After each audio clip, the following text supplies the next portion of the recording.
We all buy costly hardwares like CPU, motherboard, RAM, graphics card, everything we buy costly for making our PC build, but we forget some very important peripherals and computer gadgets when we are building our gaming PC build or a normal working PC build. We just ignore them. In this video, I am going to talk about top 5 most ignored PC peripherals and gadgets. So without further delay, let's get started.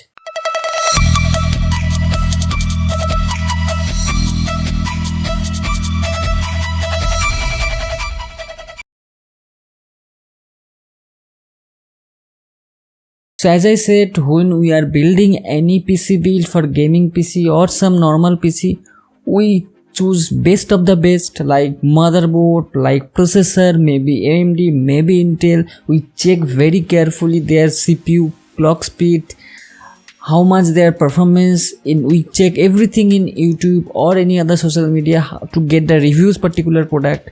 We do everything. When you are choosing RAM, we take a look very close look, is it able to overclock or not. Everything we look very carefully, but we just ignore these items.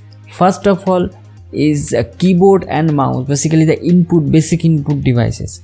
What happens, we don't care about the keyboard typing experience or mouse. So after making very costly PC build or normal budget PC build, our budget is almost end. So what we do, we just pick up a very cheap, very much cheap keyboard and mouse from the market and think about, okay, we just have to type. Why we should invest money in the keyboard and mouse? Just take anything. Those people are for the gaming. They little bit care about their gaming mouse for the shooting purpose, for extra mouse buttons. They choose some gaming mouse. Again, they also compromise the quality of gaming mouse by choosing some very cheap mouse. But the keyboard is that I can definitely say almost 70-80% computer users do not use mechanical keyboard. Of course, for price, yes, I know, but lots of them don't even know how the mechanical keyboard basically works. So that is the thing. I'm not gonna explain why mechanical keyboard you should use and not use and pros and cons, but yes, mechanical keyboard gives you a very good typing experience, and there is a lots of basically 3 types of mechanical keyboards. Some is blue key, some is the red key, and another was the brown key. So their tactile feedback and the sound, depending upon that, you can choose it. Red color mechanical keyboards are very good for the gaming purpose, and blue color is for the typing purpose. It will give a typing machine effect there. So yes, if you start using mechanical keyboard, I can definitely say you will just forget using the normal keyboard. Wait, do you know what is the type of the normal keyboard? It's called membrane keyboard, because you cannot detach any single key from the keyboard, because everything will be a single membrane, single electronics plate, everything will be the single. But in mechanical keyboard, every key will be a different tactile buttons. So the longevity of the mechanical keyboard is very much long, and even if you 1 or 2 keys not working, you can easily replace it. So that is the main benefit of the mechanical keyboard. Next thing is that after you choose the mouse and keyboard, you don't care about the mouse pad. Even most of the people don't even use the mouse pad, because right now the optical mouse are good enough to use on a solid surface like our table and desk. So we do not take care about the mouse pad. Even we do not buy mouse pad, and even we buy the mouse pad, we go to the local shop within a $1 or something 30-40 rupees, a very much cheap mouse pad. We choose it. There is no surface grip, nothing is there, just a plate, just a piece of rubber pad, that's it. We just choose it and we say it is a mouse pad. So number 2 is the most ignored peripherals of computer is mouse pad. So basically the gamers may use mouse pad, but normal average users do not even use a good quality mouse pad. So basically how mouse pad is help us, mouse pad gives a very much good mouse feedback, so we can aim when you are playing games, we can aim to the particular object. But DPI level also people do not care, they just take around 200 or 300 rupees normal USB mouse, so it will be at 800 DPI. So DPI, what is it? It is called sensitivity. Yes, you can increase the sensitivity from the control panel of Windows and in Linux settings, but that is not what is DPI. DPI increase the sensitivity. Basically, it's how small area of movement mouse will increase the how much pixel in your screen. Or recent days, people are start using the RGB, or basically the temper glass, one side temper glass cabinets.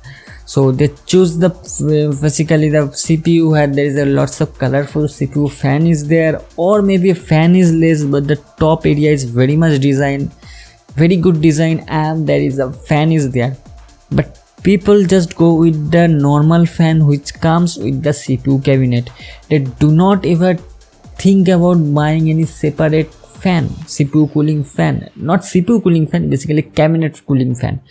So what happens, basically the normal fan which comes with the default cabinet, whatever is there, maybe RGB, maybe not RGB, they have a fixed amount of speed. They not even can be control the speed. You can control the light, but the speed cannot be controlled. So always the fan will run at the high speed. So there is two bad effect for running any cabinet cooling fan always at high speed.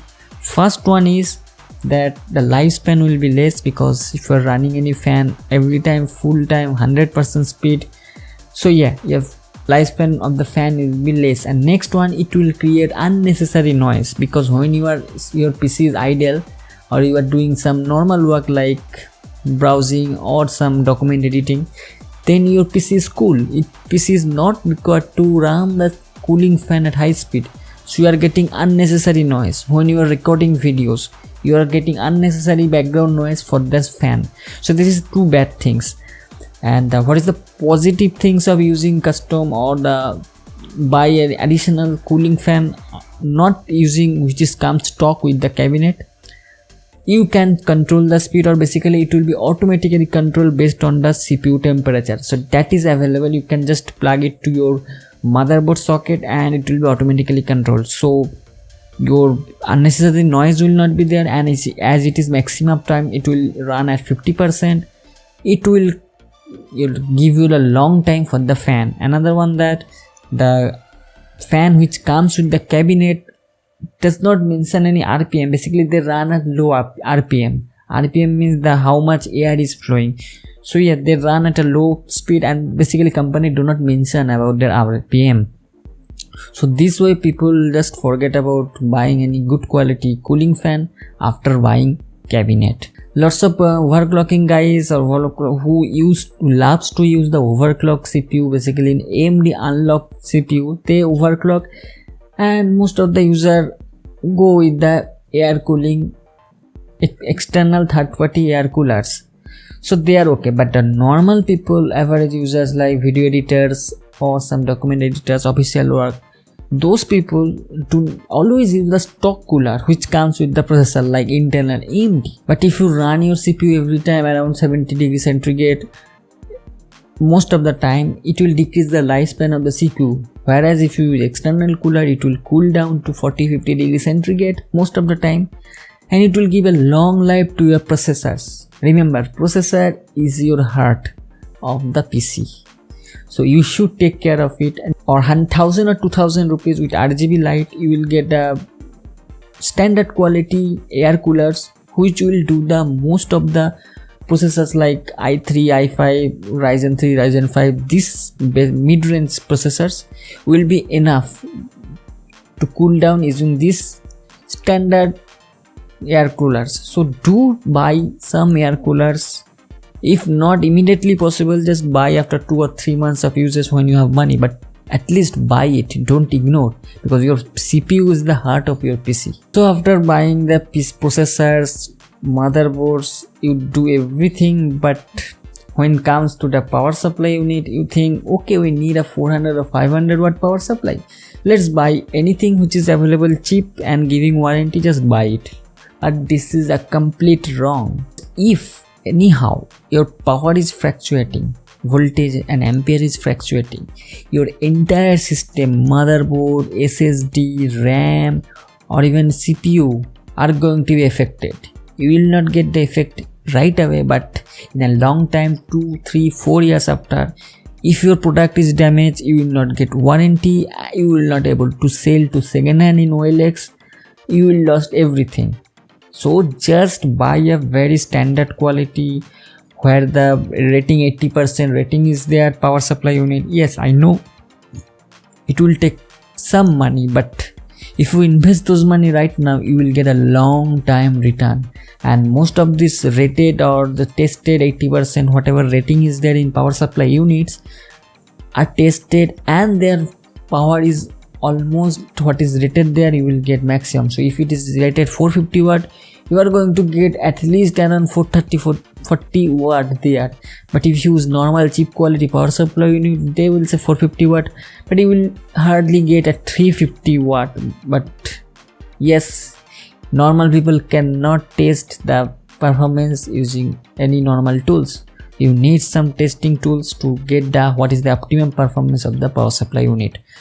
So this way you do not have to use any time cheap normal quality power supply unit. Always use a rated power supply unit, maybe modular, maybe non-modular, that's not factor, but use a rated power supply unit. I use a rated power supply unit which is from Gigabyte. It is rated 80 plus bronze, whatever is there written. You can use at least bronze quality power supply. Also same for the UPS. So if your home has a inverter or the power backup, then always set it to the computer mode, where the duration between the power when you're powered out and your inverter mode is on, basically from the battery, the time basically will be short, so that your computer will not shut down immediately. So use that. And if you do not have any kind of inverter or power backup in your home, always use a good quality shock proof UPS.